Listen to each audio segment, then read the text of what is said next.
Para sa hindi pa nakakaalam, ito pala ang kasaysayan ni Manuel Rojas, dating ika-5 Pangulo ng Pilipinas.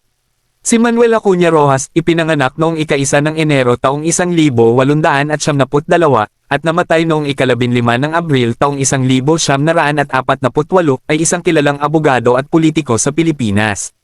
Siya ang ika-5 Pangulo ng bansa na naglingkod mula 1946 hanggang 1948. Siya rin ang huling Pangulo ng Commonwealth ng Pilipinas at naging unang Pangulo ng malayang ikatlong Republika ng Pilipinas pagkatapos ng pagkilala ng Estados Unidos sa kalayaan ng bansa. Si Rojas ay isinilang sa Capiz, ngayon ay lungsod Rojas, Capiz. Ang kanyang ama ay namatay bago pa man siya isinilang. Nagtapos siya sa Manila High School noong 1909 at nag-aral ng abogasya sa Universidad ng Pilipinas, kung saan siya nagtapos bilang valedictorian at nanguna sa bar examinations noong 1913. Nagsimula ang kanyang karera sa politika noong 1917 bilang miyembro ng konseho ng munisipyo ng Capiz.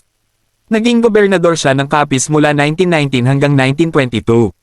Noong 1922, nahalal siya sa kapulungan ng mga kinatawan at naging speaker ng kapulungan sa loob ng 12 taon. Naging miyembro din siya ng Constitutional Convention noong 1934, kalihim ng pananalapi, at iba pang posisyon sa pamahalaan. Sa panahon ng ikalawang digmaang pandaigdig, naglingkod si Rojas sa pamahalaang kolaborasyonista ni Jose P. Laurel sa ilalim ng mga Hapon. Gayunpaman, nagbigay din siya ng impormasyon sa mga gerilya at sa mga puwersang Amerikano. Pagkatapos ng digmaan, pinatawad siya ni General Douglas MacArthur at ibinalik ang kanyang ranggo sa militar. Si Rojas ay nanalo sa halalan sa pagkapangulo noong ika-23 ng Abril taong 1946 laban kay Sergio Osmeña. Nagsilbi siya bilang Pangulo ng Commonwealth mula ika-28 ng Mayo taong 1946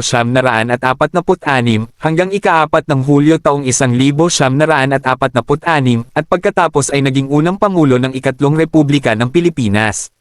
Sa kanyang panunungkulan, nagkaroon ng mga hakbangin sa pagbangon ng bansa mula sa digmaan, kabilang ang pagkuha ng tulong mula sa Estados Unidos at pagtatag ng mga institusyon tulad ng Bangko Sentral ng Pilipinas.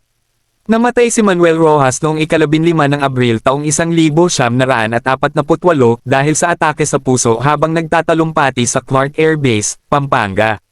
Siya ay pumanaw sa edad na 56.